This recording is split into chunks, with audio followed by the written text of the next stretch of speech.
벌써 그 페이커 선수가 10년 차이고, 제가 처음 데뷔했을 때부터 한 이제까지 계속 경력을 유지하고 있는데, 이 와중에 좋은 성적을 내고 상위권, 최상위권에 계속 유지하고 있는 것 자체가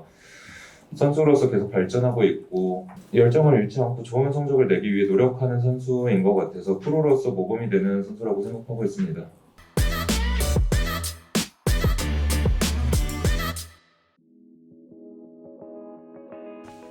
일단 개막전 첫 경기였는데 젠지를 상대로 2대 0으로 기분 좋게 일단 시작하는 것 같아서 좋고, 시작이 일단 반이라는 말이 있듯이 절반 정도는 일단 성공적으로 시작한 것 같습니다. 첫 경기인 만큼 기세적인 면에서 굉장히 중요한 경기였다고 생각하는데 저희가 2대0 승리를 했다는 게 굉장히 큰 의미가 있을 것 같습니다. 일단 저희 팀이 조금 판을 깔아 놓았을 때 다들 잘하는 선수들이 있기 때문에 이 경기 같은 경우에 그런 부분에서 저희가 좋은 장면들이 많이 나왔던 것 같고 상황 자체가 굉장히 할 수 있는 것이 많았기 때문에 좋은 장면들도 많이 나왔다고 생각합니다. 1세트 때 저희가 살짝 불리한 초반에 넘겨야 되는 상황이었고 조금 템포를 따라가겠다라는 생각으로 그렇게 선택했던 것 같습니다.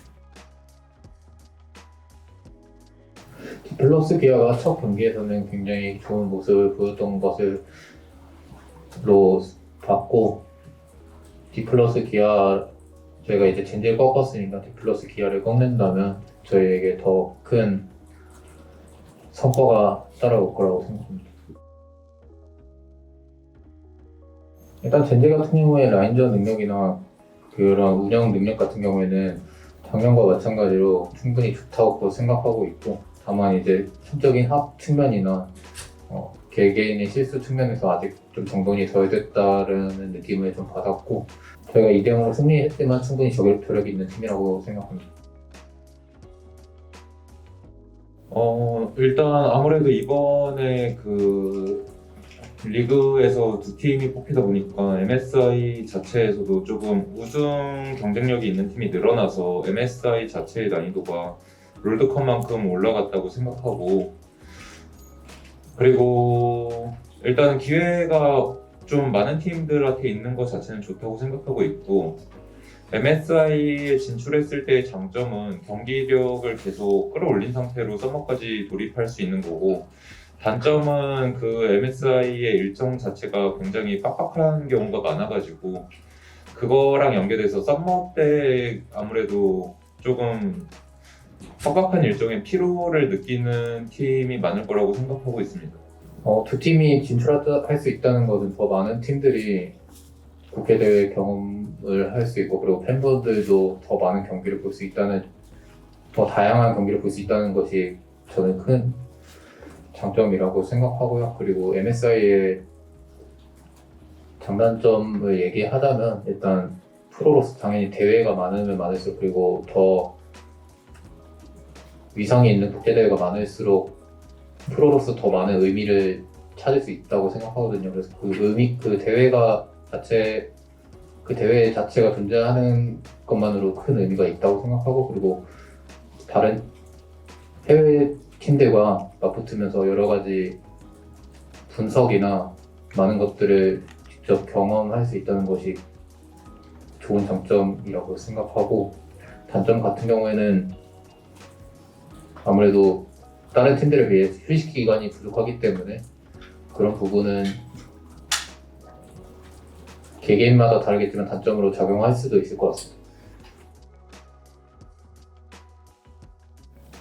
일단은 그 앞서서 얘기해 주셨듯이 월즈에는 교전과 운영 둘 다 좀 잘했던 팀이고 특히 교전에서 잘하는 점이 많았다고 생각하고, 아무래도 올해도 그렇게 크게 조금 메타가 많이 변했다고는 생각 들지 않아서 그런 비슷한 양상으로 들어갈 거라고 생각하고 있고, 그리고 작년에 비해 올해 발전해야 되는 부분은 아무래도 지금도 좀 패치 내용에서 메타를 조금씩 바꾸고 있고 그 다음 패치에서도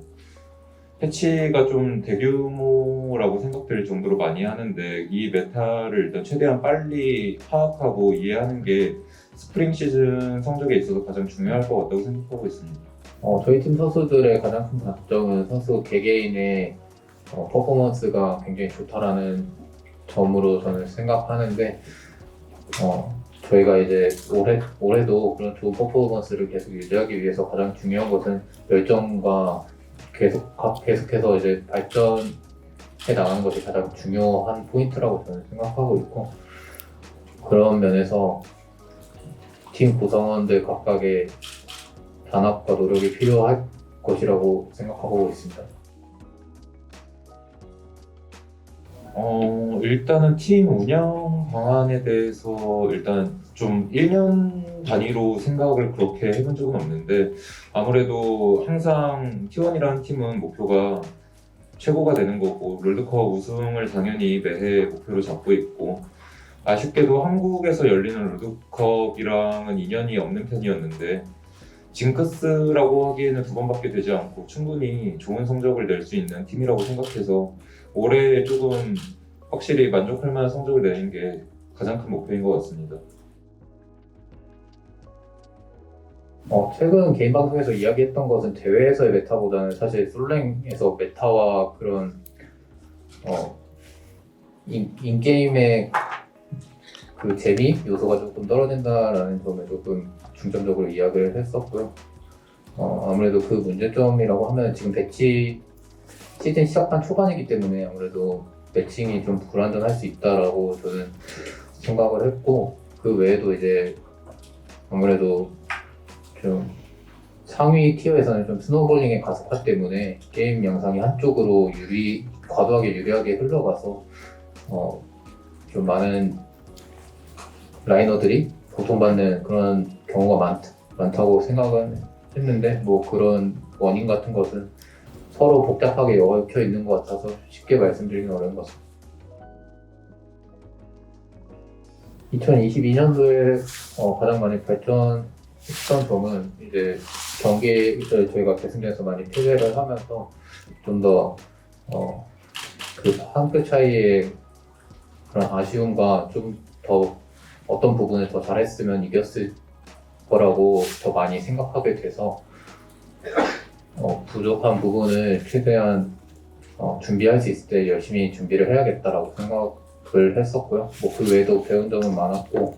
올해 같은 경우에는 이제 경기력적인 부분으로나 좀 외적인 부분으로나 많은 것들을 좀 배우고 실천하는 한 해가 되는 것이 목표입니다. 벌써 그 페이커 선수가 10년 차이고 제가 처음 데뷔했을 때부터 한 이제까지 계속 경력을 유지하고 있는데, 이 와중에 좋은 성적을 내고 상위권, 최상위권에 계속 유지하고 있는 것 자체가 선수로서 계속 발전하고 있고, 그 다음에 열정을 잃지 않고 좋은 성적을 내기 위해 노력하는 선수인 것 같아서 프로로서 모범이 되는 선수라고 생각하고 있습니다. 수고하셨습니다. 수고하셨습니다.